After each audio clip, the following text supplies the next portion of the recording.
Hello, Jake Lloyd Bacon here to tell you a little about my podcast, Elaborate. It's not super high concept, it's a talk show in which I sit down with artists, actors, comedians, writers, and more from all walks of life and simply connect. I'm exploring the human condition. I'm trying to figure out why we are, who we are, and how the hell we got here. It's a conversation, it's an interview, it's not therapy, but it is therapeutic. So join me and my guests on Elaborate, available at elaboratepod.com or wherever you listen to podcasts. It's the greatest mystery in literary history. A divisive question with highly contested answers. Who was the writer behind the pen name William Shakespeare? Welcome to Don't Quill the Messenger.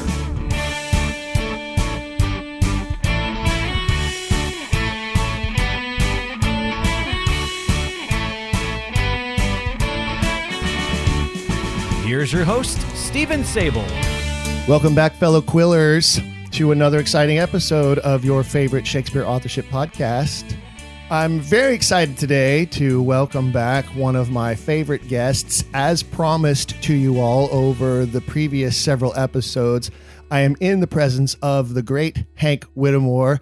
Hank, as many of you know, is an actor, writer, has done his stints on Broadway and television. He's an Emmy Award-winning writer. He's published 10 different novels from fiction to nonfiction. And he is also, of course, the author of the quintessential sonnet book of all time called The Monument. There's a version that he's recently put out. We did an episode not too long back about a more condensed version of The Monument called The Living Record. And he's here with me today to discuss what I believe is one of Shakespeare's least studied and least noted pieces of work, and that is the great poem, The Phoenix and the Turtle. And Hank and I are going to discuss how that plays a part in the Shakespeare authorship question and what Hank feels and believes, and I think I tend to agree, the poem actually means and the messages that it includes for us, the readers. Hank, welcome back to Don't Quill the Messenger. Hello, Stephen. Great to see you again. Yes, it's wonderful to actually be in the same room together. Thanks to one of our wonderful patrons who made sure that I got here.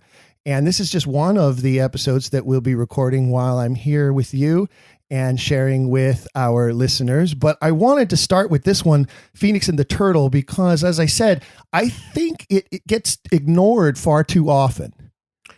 No, it sort of gets lost in the shuffle. The Phoenix Nest was published in a larger volume called Love Smarter. And there's one poem by William Shakespeare, and it's signed in italic print and William Shakespeare with a hyphen. So it's very interesting that it would come out in 1601, right after, very shortly after the Essex Rebellion of February 1601. And there's a whole story attached to that. What do you think so you're saying that you think that there's something very significant about the publication date just as much as there is about the content of the poem? Yes. When Southampton joined Essex in that ill-fated Essex Rebellion, in which they tried to go see the Queen, and they were prompted into early active action by Cecil, who got Essex afraid that he was going to be arrested. So they marched 300 people, 300 guys toward the palace to go see Elizabeth. And they were arrested and put into the Tower. And by the time that this poem is published, a few months later, Southampton, Essex has already been executed, and Southampton has been also sentenced to death, charged with treason, convicted, and sentenced to death.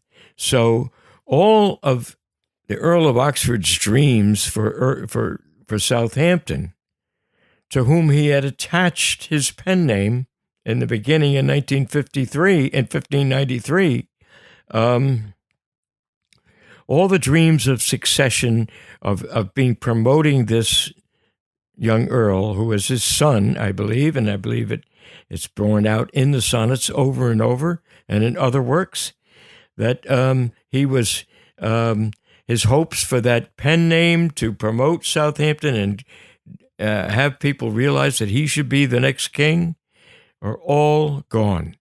And so the Phoenix and Turtle that he writes is one of the starkest, most solemn, majestic pieces of writing that Shakespeare ever created.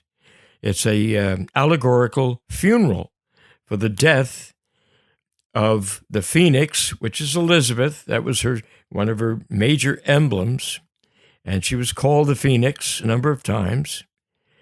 And the turtle dove, which is Oxford himself.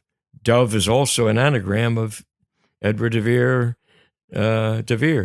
But in any case, the Phoenix and turtle are consumed in the ashes of their own fire. And the Phoenix is usually this bird that is burned and then rises from her own ashes to a new life. In this poem, they do not. They are both consumed.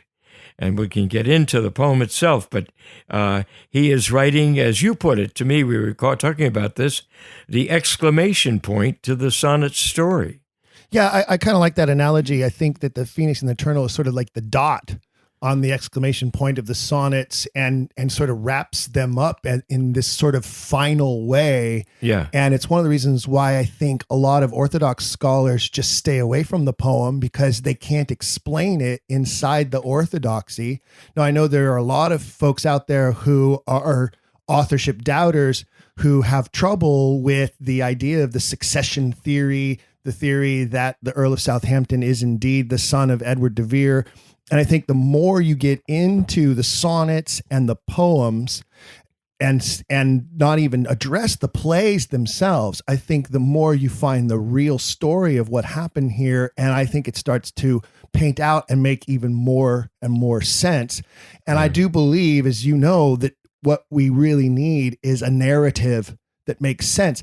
It's not so much about the how did they get away with this quote unquote conspiracy. It's more about the why. What was the reason behind it? And most recently, my wife and I and a fellow actor friend of ours, we recorded a dramatic reading of Venus and Adonis. And you mentioned, that 1593 first work that holds the first time the name William Shakespeare appears in print connected to a piece of literature.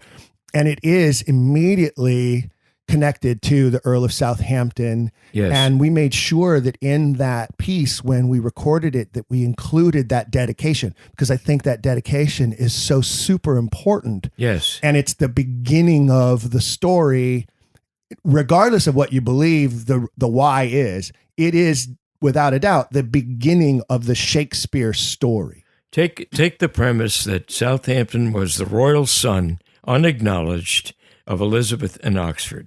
This is a big contention. However, it's borne out by all of these sonnets, and at the very beginning, he dedicates Shakespeare, who comes out of nowhere, suddenly dedicates to Southampton on a major poem that becomes a bestseller right away.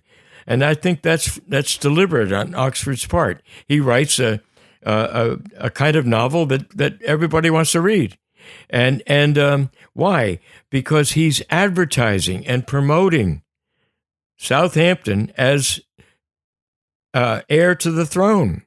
Several writers and speakers picked this up. John Rollitt did work on this, and there are various writers that picked it up, including Nash. You have all these writers who they listen to the Earl of Oxford as though as Shakespeare. They know what's going on. So it's all cut off when after a couple of years, when Southampton refuses to marry Burleigh's granddaughter, and the end of the first 17 sonnets. And then a new section begins because it's over. It's over with Sonnet 17 in terms of a deal with Oxford and Burleigh and the Queen. Burleigh saying, if it's my granddaughter marries Southampton, I'll back him as king. Elizabeth will go along with it, and she'll be queen, his queen, and Cecil's will have royalty. Southampton refuses the marriage. He has his own reasons, and a lot of them probably is that I don't want to get in bed with the Cecils, literally or figuratively. So at that point, Oxford, after Sonnet 18, Sonnet 18, and pledges his love forever and all. Sonnet 19, he immediately says, and burn the long-lived phoenix in her blood. That's a hell of a line in a sonnet. It's certainly not romantic. And the phoenix is Elizabeth. And what he's saying is, oh, you dropped this too just because the kid doesn't want to marry his granddaughter? You won't back him anymore? You will go back to be a virgin queen forever? Burn the long-lived phoenix in her blood. And it's not too big of a stretch. As you say, that the phoenix is identifiable as Elizabeth. She had a very famous brooch or necklace that she used to wear that was this phoenix rising that she loved very much. In fact, I believe it's depicted in at least one of the major paintings of her. And that makes sense to me, too, when you think about the life of this woman. Remember, as a teenager, she is sent away to live with Thomas Seymour in his household. Earliest is her brother becomes king. Now, he was a sickly boy and he didn't stay king for very long, but she couldn't know that he was going to die. But then, of course, next in line became her sister Mary. And Mary becomes queen. And you had to imagine that Elizabeth, while her sister Mary is queen, lives in constant fear that there's going to be a knocking at the door and the executioner is going to be there to take her out of the picture. Sure. And instead, the knocking that comes at the door later on is a knocking at the door saying, Your Majesty. And she becomes Queen of England. And that to me is so emblematic of the Phoenix story. Here she was basically buried in the ashes of her sister's monarchy. And then because, Bloody Mary became Bloody Mary, and that was the end of her eventually, here becomes Elizabeth, the greatest monarch in the history of the monarchy. And so it makes total sense to me that she would choose the phoenix and that would become an identity for her. Sure. And that was his way of identifying her. And I think that probably his readers of the Phoenix and Turtle in 1601 understood what he was writing about. He isn't writing about hoping that she dies. It's writing that he's accusing her of being, refusing to take her responsibility and name an heir, anyone. And the last thing he wants is for James of Scotland, Mary Stuart's son, to come in and take over England, which is what eventually happens. And Oxford is wanting England to stay in the Enlightened period that Gloriana began. And that he contributed to so mightily with the plays and poems of Shakespeare. So, and a whole generation of new excitement was going on. He didn't want that another regime to come in. And he was accusing her. You burn the long-lived phoenix in her blood is also a way of saying your posterity, your royal line of blood is going to be cut off. You're doing this. And so it finally leads Southampton to 8 years later, to get involved with Essex and get charged with treason and sentenced to die. And at this point, the sonnets aren't quite over. They don't end until the reign is over and Elizabeth is dead and a new king is coming in. But that's the story of the Sonnets, is succession and what happens. It's a very tragic story for Oxford. And he thinks for the country. Why does he choose? If we've established that she's the phoenix, and that seems pretty clear. Why does he choose the turtle dove to identify himself in the phoenix and the turtle, do you think? Well, as I was saying, I think the dove is one anagram of Edward de Vere, if you think, or Earl of Oxford. But it's not a full anagram, a complete one. I just think he identified himself that way. These two birds. In the sonnets, at about the time that Phoenix and Turtle is published, in the private sonnets, Sonnet 73, that's where Oxford writes about the bare, ruined choirs where late the sweet birds sang. And then it's a sonnet about the death of his son's chance to be king. My sunset, he capitalizes son and hyphenates it, sunset fading in the west. There's nothing clearer that all through Shakespeare works and in the sonnets, a sun rising and the sun setting is the kingship rising and falling. And the late the sweet birds sang are the same two birds, the phoenix and the turtle dove, that are both buried in their own ashes, and they have no posterity in the poem. And he says it was not their infirmity. In other words, it wasn't that she couldn't have children. It was married chastity. It was her necessity and her refusal to do anything other than be the Virgin Queen. At one point, she was willing to do that with the deal with Burleigh. I'm pretty sure of that.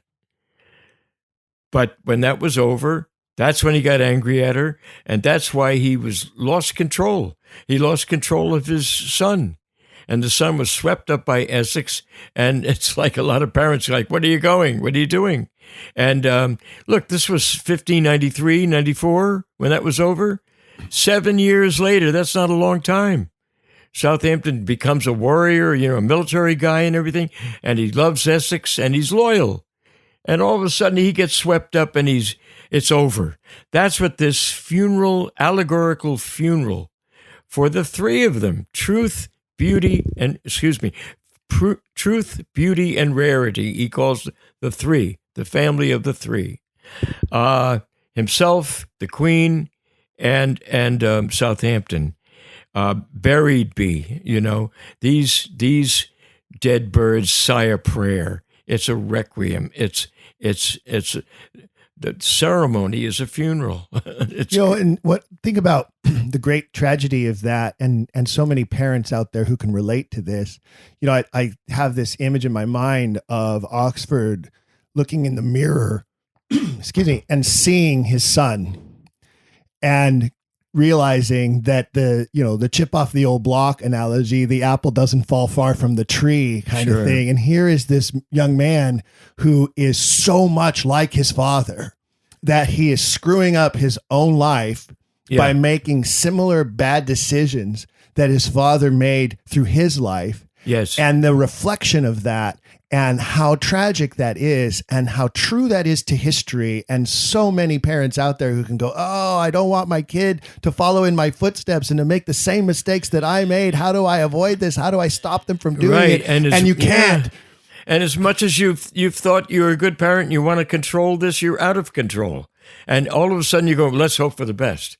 That's not enough. But so everything fell apart for him in that instant. Now, the actual story between 1601 and Elizabeth's death in 03, that's 2 years. Southampton is in the prison. Oxford works an infamous bargain with Robert Cecil. In that bargain, Southampton will give up his crown. Oxford will fade away after he dies and never be known as Shakespeare. And they will never acknowledge being father and son. They will not even talk to each other. I shall never more acknowledge thee. That's Sonnet 36. So that story proceeds, and Cecil's all over the place. He's a crookback, hunchback, and Oxford writes, and crooked eclipses 'gainst thy glory fight. And then he writes when Southampton's still, of course, in the Tower, and captive good, which is Southampton, attending captain ill, which is sounding exactly like Cecil. That's what he means. And when he says strength by limping sway disabled, he's practically giving a visual image of the limping, swaying, hunchback Cecil, little guy with a curved back. And maybe that's unfair, a physical deformity, but he was that way in the court. He was smarter than anybody else, and he craftier and more cunning. But nonetheless, I think those pompous nobles were mostly, making fun of him. Well, and if you think about how many historians have said now that they've looked deeper into the true history and true life of Richard III, that Shakespeare and, historians would say whoever he was, definitely paints Richard III in this terrible light that isn't necessarily accurate to history.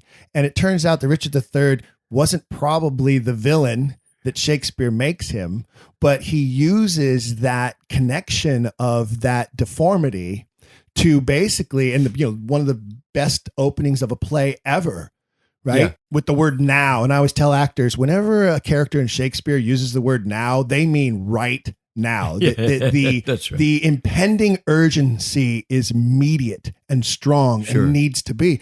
And what does Richard say?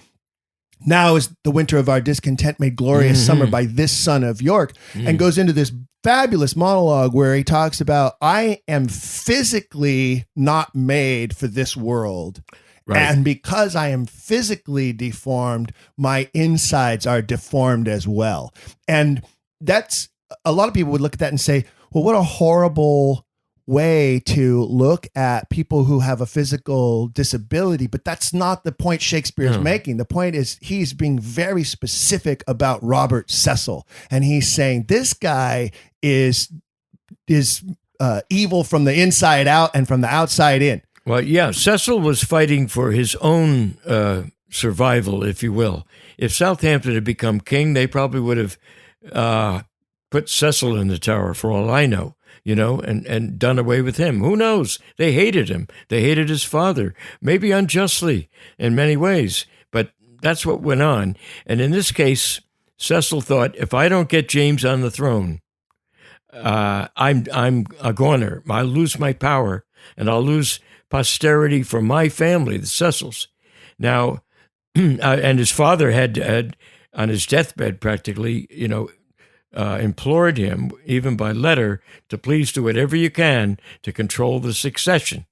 That was a message from father to son near his death in 1598. So he managed to do it. And once he trapped Southampton, and once Essex was destroyed and executed, he then put the screws on Oxford and Southampton and made that bargain. And one of the most, I don't know how to put it, humiliating things for the Earl of Oxford was having to work behind the scenes, perhaps as the unknown number 40 in the secret correspondence between Cecil and King James, and which King James assures 40 that he's going to do everything that he wants. And in terms of honor and Southampton, releasing him from the Tower, and Oxford had to work for the very man he didn't want to be king, King James of Scotland. But politics has always been and continues to be built on bargains. I mean, you can look around, like right now, that's nowhere truer than right now in our present day. Look at the types of bargains that have to be made in politics, especially with a split Senate and all that's going on in the world. But politics is built on bargains. And so Oxford having to make this bargain to save the life of the Earl of Southampton. Yeah. And I think most Oxfordians agree that that's true, regardless of what they believe the relationship between Oxford and Southampton happens to be. That's right. You cannot deny that there is a relationship. You cannot deny that it is a relationship that is founded in a deep, deep love. And the fact that he would make these sacrifices in order to save this man's life is the crux of the issue. And the beauty of it, I believe, it really is in James' role in that, because he does, once he becomes king, he does release Southampton from the Tower. He does maintain his position and prominence. Gives him all honors. Gives him all honors. Does he make him like basically the king of his own island? He makes him the viceroy of the island captain of Man. of the Isle of Wight. Isle of Wight. Sorry, yeah. And all kinds of honors. Yes. So he becomes the king of his own little island. Yeah. And symbolically. And so it works. It paid off. And where does Oxford go? Basically into oblivion. Into oblivion, as he predicts in the sonnets, because of the bargain. I, once gone to all the world, must die. He didn't mean that once I'm dead, I'm going to die again. He meant to all the world, I will be unknown. My name be buried where my body is. And it's the same as Hamlet saying, oh, Horatio, what a wounded name I leave behind me. I shall leave behind me. Things standing thus unknown shall live behind me, which is what has happened in the authorship question. Things unknown have been left behind. But in the sonnets, he has preserved this as a kind of message in a bottle for the future. That is what that is. But if we take it back 2 years from the end of the reign, and it's all about succession, and it's all successions in the sonnets all through. Beauty's successive heir. That's a phrase he uses in the history plays for the next king, the heir. And we should read some of the last anthem of the Phoenix and Turtle. And that's where I was going to go next. Is now that we've sort of set the stage, as it were, us two crazy actors here sitting together. Now that we've sort of set the stage for the listener, and we can dive a little deeper into this poem, Phoenix and the Turtle, when we've established that the Phoenix is Elizabeth and the Turtle is Oxford, and my question was, why did he choose the turtle? And you believe that part of that has to do with this, anagrammical. Is that a word? Anagrammical? Yeah, but I don't really know. I just know that. But also the qualities of the bird itself have to be reflective there. But the next question I have is: so we've identified these two characters. Does Southampton appear in the poem, and how does Southampton appear in the poem, The Phoenix and the Turtle? Well, exactly. Southampton in the sonnets, he's developed as fairest creatures, the fair, right? And here he's rare. That appears in the sonnets too, but not as much as fair. From fairest creatures we desire increase, that thereby beauty's rose might never die. That's the beginning of the sonnets. And what it's basically saying is a headline, advertisement. Guess what, first, folks? The following lines in this whole collection are about my need so that Beauty, Elizabeth's Tudor Rose dynasty, Beauty's Rose, will not die when she does. She's going to die without an heir unless I make it possible. So I'm imploring Southampton to marry and have a child, and probably imploring him to make the deal with Burleigh. He doesn't. So then he has to support him a different way. So you get the 3 in 1 all the time in the sonnets, these, which 3 till now never kept seat in 1. That's Sonnet 105, right after the death of Elizabeth in the sonnets. He's talking about 3 themes in 1, which wondrous scope affords. He's got 3 themes in the sonnets: himself, the Queen, and Southampton. Now, in Sonnet 14, he says he's imploring him to do something, to make that deal with Burleigh's and marry Burleigh's granddaughter. He says, truth and beauty will, I can't even remember, but thy end, he says, is truth's and beauty's doom and date. That's the prediction of the Phoenix and Turtle. Let me get Sonnet 114. So in other words, if you don't go with this and you don't move forward with this could end really bad for you. And he's basically predicting that this will turn out bad if we don't manage it appropriately and manipulate the system the way that we need to because of the politics that are involved, and the stakes are incredibly high. And then ironically, what you're saying is everything he predicts comes true. And the Phoenix and the Turtle is basically, I told you so. I knew this was going to happen this way. He says the same exact thing. It's truth, beauty, and rarity. That's how he calls it. But he's really talking about the posterity of your own parents, Oxford and Elizabeth. Our posterity, our chance to live on, is over if you don't do the right thing. And in Sonnet 14, he's talking about make the deal with Burleigh's granddaughter, which is a prediction of the language in Phoenix and Turtle. He says, as truth and beauty, that's myself and Elizabeth, shall together thrive, if from thyself to store thou wouldst convert. In other words, stop storing your royal blood and convert to another course. Or else of thee, this I prognosticate, this I predict. Thy end, if you die, if you don't do anything, is truth's and beauty's doom and date. So what happens is he eventually doesn't do that marriage deal, and eventually he gets involved with the Essex Rebellion, and it's worse. He's in the Tower. He's going to get his head chopped off. And now comes in print the third poem under the Shakespeare name. This time it's hyphenated, William Shakespeare, in a collection, and it's the only Shakespeare poem in there. And just to read the end of the final threnos of which is the end of the funeral dirge. It's the same language. Beauty, truth, and rarity. Grace, which is royal grace, in all simplicity, here enclosed in cinders lie. In other words, we're burned, we're burning, and we're not getting out. And death is now the phoenix nest. That's the Elizabeth's throne. And the turtle's loyal breast, the turtle dove's loyalty, his own, to eternity doth rest. We're gone. For eternity, we don't have any more posterity. The history will be what it is up to this point.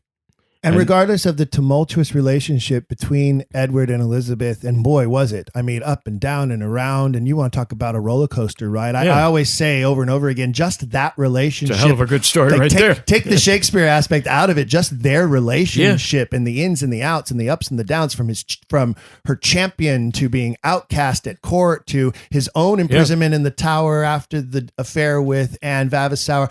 All of that is just an incredible story. But here he says, regardless of all of that, I remained loyal to you. But now that this has all come crashing down and is burned to nothing, my loyalty now dies as well. The future is gone. Excuse me. The next stanza is leaving no posterity. 'Twas not their infirmity, it was married chastity. You won't acknowledge your son. You're a virgin queen forever. And she needed to do that, perhaps, to get to have marriage offers and play one country after another and so on, to limit Spain's ability to crush England at the time. But she never stopped. She couldn't get out of it, it seems, trapped by her own image. And he says, truth may seem, but cannot be. Beauty brag. In other words, you say you're this, but 'tis not she. Truth and beauty buried be. We're buried now. To this urn of ashes, let those repair that are either true or fair. For these dead birds sigh a prayer. William Shakespeare.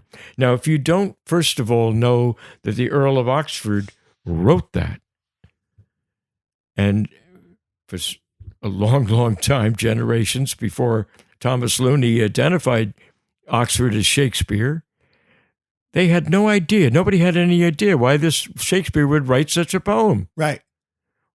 It makes no sense at all to the orthodoxy mythology that it's this guy from Stratford. It absolutely makes zero sense. And that's one of the reasons why I think that the establishment has just ignored this poem, because they can't make sense of it. It makes no sense to them. They don't understand what it's there for, what it means. No. But then when you look at it as truth is De Vere, and we all know that over and over again, and beauty is the queen. And here he is saying, we're done. Truth and beauty, we're both done. And he had predicted it's truth over, and beauty. And he's doom asking and day. the reader to have some sympathy and empathy for this tragic story that has unfolded in this horrible way. So think about it. And I think that all of us who have come to the Earl of Oxford as Shakespeare, no matter what we believe about the story, to start with, unless you have the Oxford authorship in mind, there is no way, there is nothing in the known history of either the Shakespeare man or anything in England that would impel Shakespeare to write a funeral dirge about truth and beauty. What's going on? These dead birds. The time frame of the sonnets is mostly in the middle, about that whole situation with Southampton in the Tower and Oxford having to scramble to find a way to save his life and make concession after concession, including the crown, which Southampton was not ready to forgive him for, by the way. That's in the sonnets too, in those last sonnets leading up to the funeral. I'm speaking of, for example, Sonnet 116, where he says, "Let me not to the marriage of true minds admit impediments." There's the true again. You're my son. Most people think that's just a love poem. Well, Helen Vendler, without knowing why, said he's responding to some other speaker who's mad at him, who's saying, "You've broken our bond." And he's saying, no, I can't break a bond. That's impossible. We're unbreakable, our blood tie. That's what he's saying there. He's responding back. Helen Vendler rightly has no, as a Stratfordian, has no think about this headstrong young man. And boy, I mean, look at his life and look at the things that he did. He's saying, "Dad, you did the wrong thing." Yeah, you gave away my kingship to save my life. I'd rather die. Mm-hmm. Mm-hmm. He's very much like I believe that's the case. And here you have this reflection now taking the plays into account, right? So here's Romeo shouting at Friar Lawrence, "I'm banished. It's worse than being dead. I don't get to see Juliet ever again." And here you have Southampton going, "You've stripped me of my royalty and my right to be king. I'd rather die. It's worse than being dead." Now I've given in Living Record and in the Monument, I've given several examples of where the word alteration, which is a key word in Sonnet 116. This is near the end, leading to the funeral. He's wrapping up and he's trying to consolidate his relationship with Southampton, which is going literally south. And the alteration of the succession, the alteration of princes, all of that is a key word when it comes to talk about succession, the alteration of the succession. So he says, "Love is not love," which he means the royal blood, which alters whether alteration finds, or bends with the remover to remove. And that's Cecil bending his back with the remover. He's the remover to remove. Even that doesn't break our bond. So Oxford is yelling back at him for accusing him of destroying everything. Oxford saying, "I saved your life." And as you say, Southampton said, "What'd you do that for? I'd rather die than give up." In other words, the concession to Cecil was not only humiliating to Oxford, but I think it was really for Southampton. And so then fast forward several years, 7, 8 years, 8 years from 1601 to 1609. And this collection of poems is published. These sonnets hit the scene. And guess what? And it's Southampton this many years later, having decided perhaps to forgive Oxford for the bargain. Yeah. Yeah. But to also make this one last ditch effort to take that claim one more time. To put these poems out there and say, hey, everybody, look, I'm truly the heir and I should be King Henry IX. Yep. And give me a chance at it. That's what I think is what happens when those poems, when the sonnets are published that way. As it was set up, there were 2 cover pages for 2 sets, same poems, but same sonnets. But about 1,200 copies had to be published. That was the limit, was a little more than 1,250, 1,250. They disappeared. There is not a sound. It was like dropping a stone in a well and never hearing a sound. They're gone. Nobody comments on buying the sonnets, except a forged note from Collier about somebody buying it. But no, not any notice of anybody buying a copy, much less reading one, much less talking about it or writing about it. And for 100 years, the original sonnets, even though there's an attempt in 1640 to make a bastard version, to throw people off the trail, same as the First Folio in 1623, doing the same thing. It's not till 1709, and actually 1711, that it actually hits the stand where a new version based on one copy that survives. In the subsequent century or two, 13 have been found. But they were in pristine condition. Venus and Adonis is only one copy, but it's in tatters. Mm-hmm. They were literally all fell apart. Not the sonnets. They were in great condition, I believe, because they were tucked away in libraries, big libraries of the big mansions, and just told, put them away. Hope that they survive. And they did. Imagine, this collection was almost completely destroyed. There was definitely an intent to wipe them from the face of the earth. That's right. And luckily for all of us, that attempt did not succeed. But it was 98% successful. Well, if you say there are 1,200 copies, yes, that's 99%. What we have 1% of them survived. Now the Crown had to know 0.1% survived. It's terrible. Right? I mean, 13. Come on, that's 0.1% if there were, say, 1,300 copies. Unbelievable. And that was probably in about. It was registered by Thorpe in May 20th, 1609. So they were doing something that maybe the government didn't realize at the time was going to be bad, but as soon as they got wind of it and found a copy, they were in trouble, and I think they suppressed it and destroyed them. Now, what other explanation can there be? And then in that summer, oddly enough, James went hunting in the southern part there where Southampton had his Titchfield residence and all, Bewley and everything, and James started panicking, and he ordered 20 guards around him, and there was some big panic that he thought somebody was out to kill him.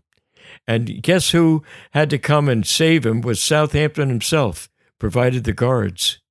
It's a strange story that happened in August of 1609. And I haven't pieced that together. Catherine Children's done work on it too. Sounds like a test. It was a test of loyalty, no? I mean, I just thinking from James's mindset, if he's afraid that his cousin, the Earl of Southampton, and let's be clear about that, right? That would make him his cousin. And it would also explain why he would spare him, why he would release him from the tower, why he would, you don't want to put royal blood to death. It was his predecessor's biggest quandary about his mother. Yeah. Right. And here's a man who knows full well what happens when one person of royal blood orders the death of another person of royal blood. It's how he lost his mother.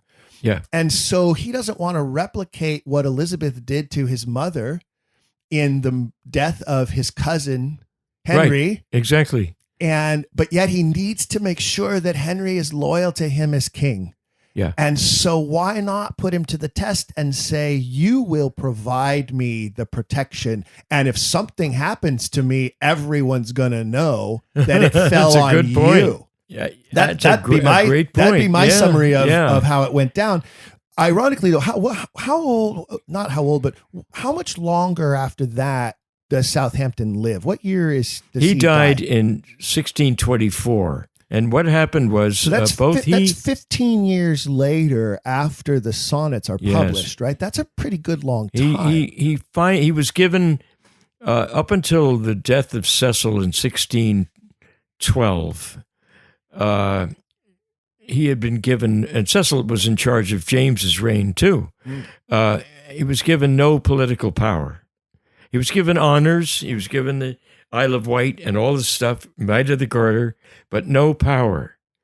It was, I believe Cecil was afraid of him. You don't want him to raise an army. You don't want another Henry Bolingbroke situation going on. And certainly James and Richard II have a lot more in common than Elizabeth and Richard II ever did. Yeah, and they didn't know how many people knew the real story through Southampton. If anything happened to him, what would be? And who knows? By the 1624, maybe there was a different set of knowledge at that point. I don't know. The folio had just come out, and now finally the earls, the earls like Southampton and the young Essex, who they became friends, right? Essex's son, the Essex who was executed.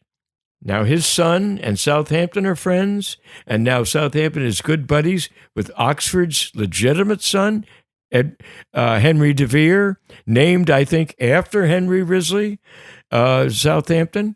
There are these three who are parliamentary men. They're known as the ones who are liberal, in other words, for good government, and not for just kingship. You know, they were humanists. They still believed in the good stuff too, and they wanted to save a lot of things like literature. Southampton became a guy with library, and a patron like Oxford was to other writers and authors. So anyway, well, like I said, chip off the old block. Huh? Oh, yeah. And he was also like Oxford, and he fulfilled more of the ambition to be a military leader. And that had to scare James because, now you have a situation where you have this very similar situation of, and again, going back to the canon, it's a Julius Caesar thing. Because if you have a guy who ingratiates himself with the military and he is a hero of the military, that's very dangerous. He's a very dangerous man. Look how Mark Antony was able to raise up the army he was able to raise up was because of his prominence with the soldier class. Yeah. And so if Southampton is, building up this reputation with the soldier class, that's got to be frightening to someone like James. That's got to be frightening to anyone in power who has not been a military leader. And then you've got the two Henrys, Henry Wriothesley and Henry de Vere, who are, by all accounts, historically accurate, by all accounts, inseparable. Yep. And then this first folio of plays hits the scene. And they look like each other. There's a whole story there, I'm sure. Yes. And the two of them go out fighting against Spain. Finally, they all of those young guys convince and pressure James to go after Spain in the Netherlands, as opposed to making a deal and a marriage with Spain, which James wanted to do. So that whole Spanish marriage is another story, right? So, and this is the year after the folio comes out, not, quite a full year.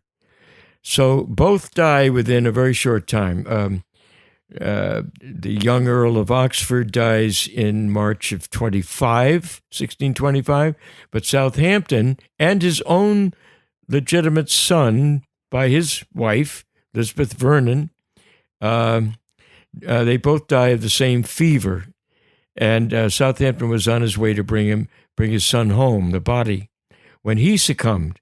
Now, I don't have the good medical facts on it. Catherine Children, I believe, has a great piece of information. I quote her in Living Record as a doctor said he was given a Creider, which is an enema, I believe.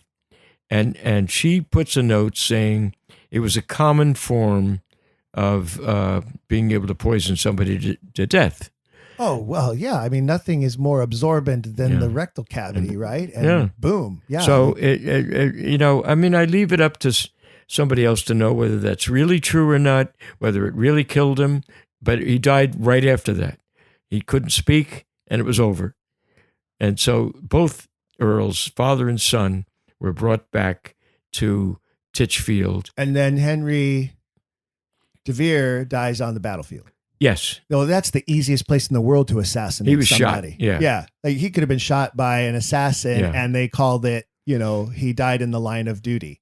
And that's one of the easiest places in the world to eliminate somebody is in the middle of a war. Yeah. Yeah. And then, folks, it's over. And within a couple of decades, the craziness of King Prince Charles, who becomes king, James's son, and is finally executed for treason, by the way. He won't meet with Parliament. He's a, stuck-up guy. I don't know what goes on there, but he created his own doom, and England entered what the English Civil War between, which is the one thing Oxford wanted to avoid. If you look at all the history plays against Civil War and the whole thing, his ancestors and everyone knew about the Wars of the Roses, and they wanted never for that to happen again. So in many ways, that was a motivator for the Earl of Oxford. And here it happened. He wanted to prevent James from becoming king, wanted to put his own son in. Didn't happen. England went to a civil war. It's interesting because, we all know what happens to Charles I, and then England, falls into this chaos for so long, thanks to, and why is his name escaping me? The guy who was basically a king, but not a king, who led the rebellion against Charles I. Why is his name not coming to me? I forget his name, yeah, but, so this famous. was a dark time. What? It's interesting because I could see Richard Harris in the role in the movie, and I can't think of the people. Listeners are shouting at their receivers right now the answer to this question. But anyway, and then you end up with Charles II returning, and the Restoration period, which becomes its own weird, very crazy, strange time. But I wonder if there were such a thing as these alternate realities, what the reign of Henry IX might have looked like. And there was a series on HBO not too long ago called The Man in the High Castle, where they postulated what the world would look like had World War II ended differently and the Germans and the Japanese had won the war. It was a very interesting series. It kind of jumped the shark early on to like the second season, and I lost a lot of interest in it. But it was a very interesting concept. And there was some talk about one of the studios doing a similar piece about the American Civil War and doing a sort of an alternate reality of what would have happened if the Confederacy had won. And that got scrapped because people were too concerned about, the racial issues that would bring up. And, but I'm curious, could you just imagine how the world would have been so different if there had been a King Henry IX instead of a King James I? Well, I don't think England would have descended into what I would call almost a century of darkness. And it's one of the reasons why, for example, the Puritans shut down. Cromwell. Sorry, it just came to me. Cromwell, yeah. Oliver Cromwell, right? Yeah, okay. Sorry. That's how those things kind of happen, right?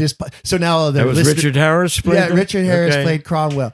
Well, to me, it was a time of great darkness. Now, for one thing, the theaters and any kind of regular publications were shut down for about 20 years during that time.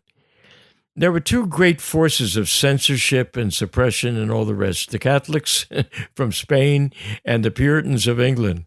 I mean, combine the two, take your pick, and all of the era of Shakespeare and Elizabeth, the Elizabethan age, the Shakespearean age, they were like two sides of a coin together. And that great period of new science, new writing, new everything, went into a tailspin, I believe. It became something different. Right from the get-go, James was having masks at court. No more, he had a few Shakespeare plays and a festival, but then after that, nothing, and Ben Jonson, my take on him isn't that great as far as, what he really, how many Ben Jonson plays get put on by a high school or college? That's a really good question. Not even just a high school or college, but speaking from someone anywhere. Speaking from somebody who has been the head of classical theater companies for years now, I have never produced a Jonson play. I came very close to Volpone, and it is on my list of one that I would like to do. What play? Jonson's Volpone. Oh, Volpone. Okay, yeah. That's on my list. That's one I would like to. But I don't know that it survives the way Shakespeare does. Oh, hell no. In any way. Absolutely not. But it was not until 1709, the same year that a copy of the Sonnets was discovered, that the first so-called biography of Shakespeare was written. And of course, by that time, nobody remembered anything about the Earl of Oxford's great life and history. He doesn't survive in the history books until he's identified later as Shakespeare. So you read Oxford as this arrogant earl and who wasted all his money and was bad to his wife. Period. On with the next. This is the guy who had this great life that he had, incredible Italy travel, the whole thing, right? So it had to be buried, and then think about the revival, much less finding the Oxford. Shakespeare finally is revived. Even Shakespeare was forgotten pretty much and rewritten and everything. Even Garrick, to establish the Stratford on Avon whole myth, that was in the 1700s. Right. And if you remember, the whole thing was built on a lie. And not just the lie of who Shakespeare was, but the lie of how many years and the anniversary and all that. Garrick lied about the years because he wanted to call it the 150th anniversary, but he was off by like 12 years, I think. But he didn't care. He didn't care about the truth. He cared about making money. He was an opportunist. So think about it. The tradition of the Shakespeare Birthplace Trust has been nothing but a series of opportunity for hundreds of years now. It's like a shrine to a mythology. And think about it, that Elizabeth dies in 1603. Then you get to 1703. Then you get to 1760 or 70 something when Garrick does his Jubilee in Stratford, but nobody until someone in the Delia Bacon, perhaps in the 1800s, somewhere in the mid, even thinks about authorship. And suddenly it begins, as things come back and people begin to see the Shakespeare works and realize what the real thing is, they go, who is this guy? How could he be? The questions begin. That's where the Shakespeare authorship question begins, but not until 2 centuries go by. More than 2 centuries. I think there's definitely a lot more work that needs to be done on the Phoenix and the Turtle. And I know, sort of on a side note, I know that not too long ago you attended an event here in New York State, near where you live, and it was called the De Vere Ball. That's right, in Greenwich Village of New York. Yeah, and your account of that event it makes it sound like what you've had there was an entire room full of young enthusiasts who have recently come to know the authorship question and are curious. Some who knew very little, some who knew a lot, and some in the middle. But they're artists, writers, theater people. And other, people interested and eager to know, and they don't want to fuss with a whole lot of minutia. They see the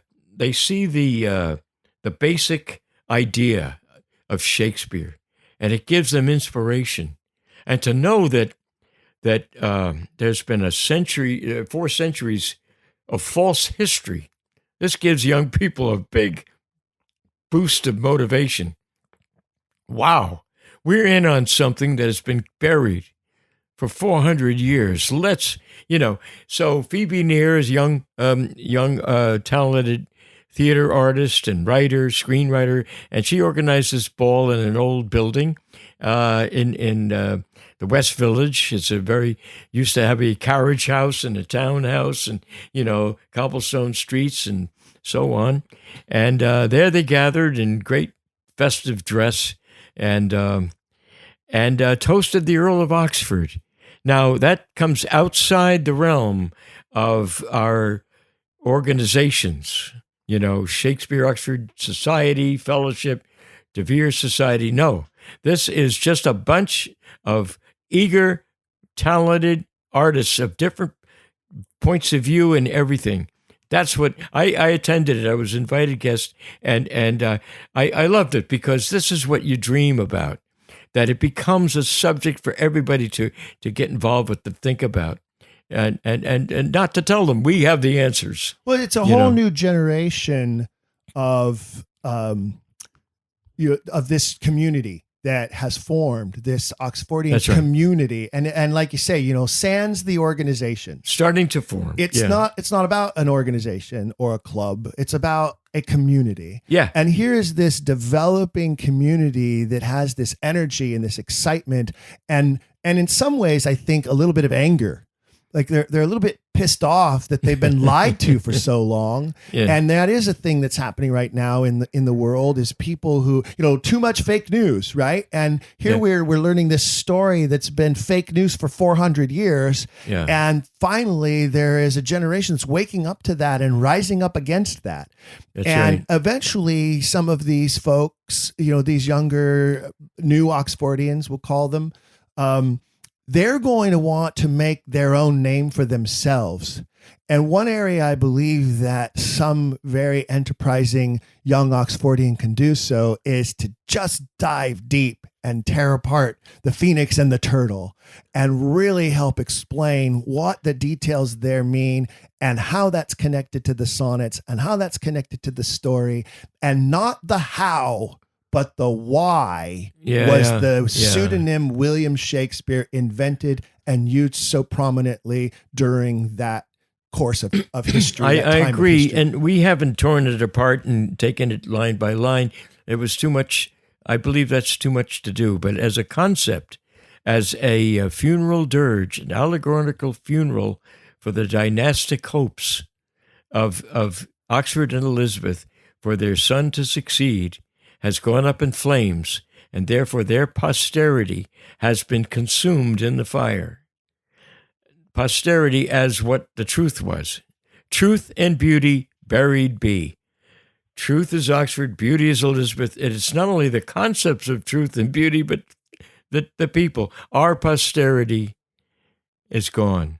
And that's what happened. Not only that, but then the authorship is like a minor problem, given that. Oxford wasn't concerned about the authorship problem. He was concerned about the succession problem. It's the succession question, not the Shakespeare authorship question. That is where we start. And to answer it with Oxford started opening a door to the truth, to another history it's like opening a door to this great room full of treasure, and you can't go, where do I begin? Well, and to deny the importance of the succession is to, be an ostrich with your head in the sand, because look around you right now. You go to any grocery store and take a look at the check stand at what the covers of all the magazines have. There's Elizabeth II. There's William. Still there. There's Harry. There's Kate. There's all these royals, and there's Charles, and there's Camilla, and there's all this talk about because Elizabeth II is, not getting any younger. And Philip is now gone. And what's everybody talking about? What are they so obsessed with? The succession. P.S. It hasn't changed. They are. Succession is a big topic right now. It's giant. It's on everybody's minds. It's on the front covers of magazines and news publications everywhere. Oprah Winfrey, for God's sake, got involved in the story of the succession not too long ago. But does our fate rise and fall with it? It did then, back then.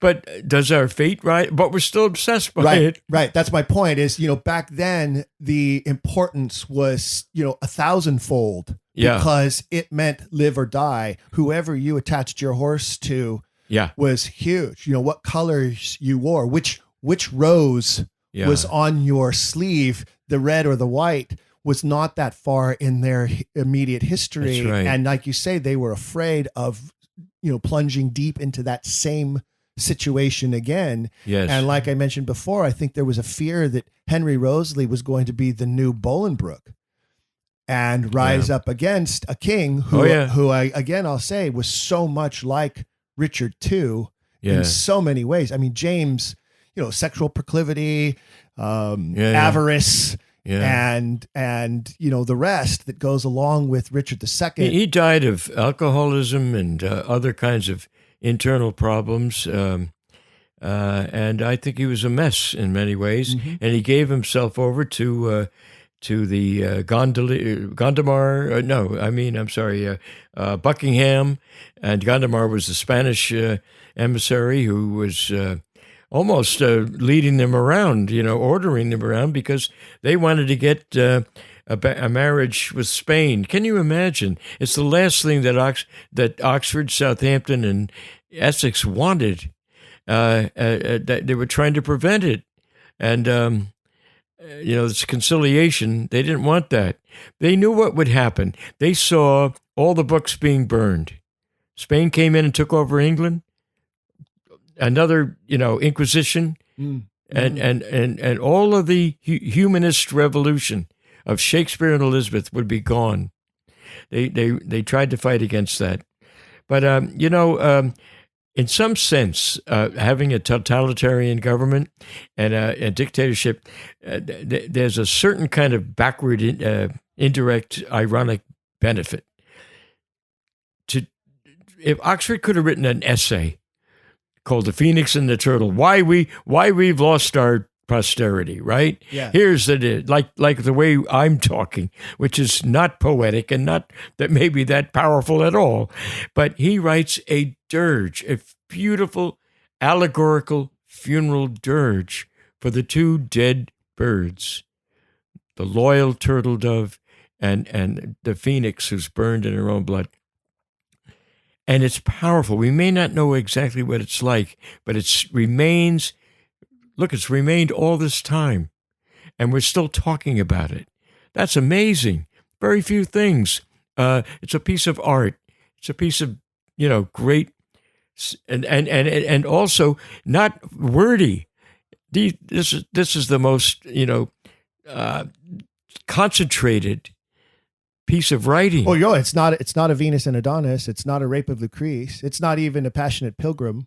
Yeah. Right. You're right. It's more concise than you would expect. But when it's the dot on the exclamation point, as the final, the epilogue, as it were, of this life. And it's such an important poem. And as I said, I think that there's a name to be made for some young up and coming Oxfordian who wants to dive deep into this, and a book to be written just on the Phoenix and Turtle. And a new generation that's standing up against the establishment on both sides of the aisle in that sense. We will no longer be dictated to.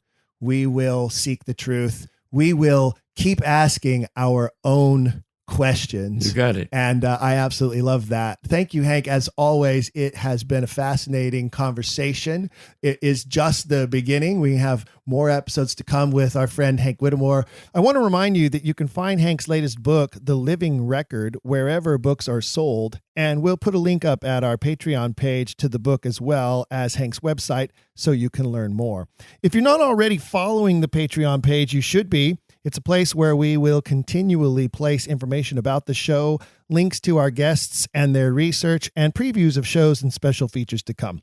Learn how to qualify for our Quiller of the Month contest, and you too can select a complimentary item from the Quiller swag shop, just like our August Quiller of the Month, Heidi Jannsch, and our September Quiller of the Month, which I will announce right now. Drum roll, please, while our random computerized selector does its awesome work.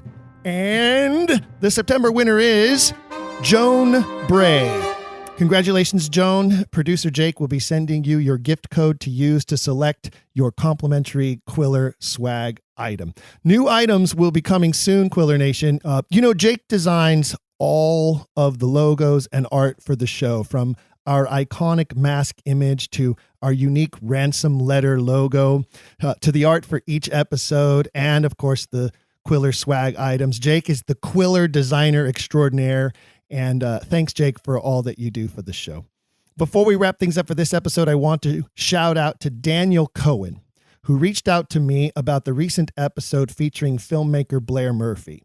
That episode with Blair has been extremely popular, and a lot of you have been interested in reaching out to Blair to discuss his research and his film, and he is open for that. You can find him by following the link we have posted on our Patreon page, and he'll be glad to hear from you.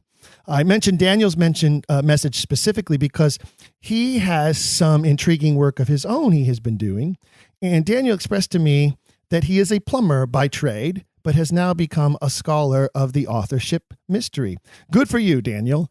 Go after the answers to your questions. And that goes for all of you fellow Quillers, plumbers, engineers, civil servants, antique dealers, landscapers, and yes, even lowly actors such as myself can embark upon their own authorship mystery journey and find the truth. Don't let any previous scholar or established high priest of authorship steer you away from your own quest by telling you they have already looked under every rock or perused every library or followed every lead. Perhaps they're just afraid you will find something they could not.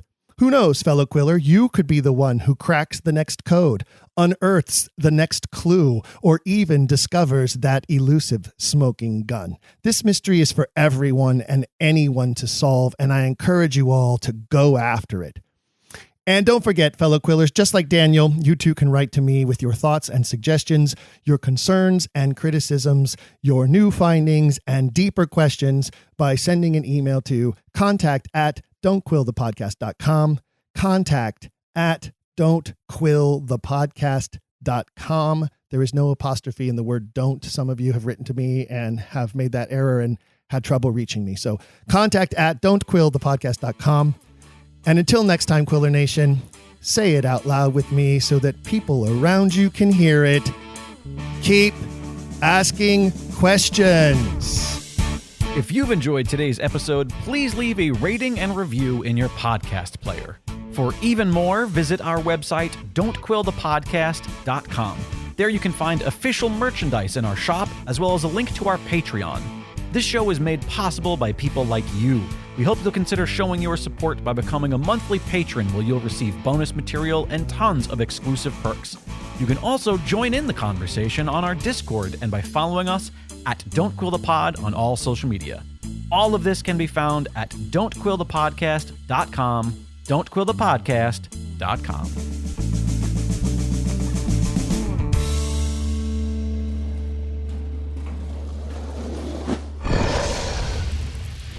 Dragon Wagon.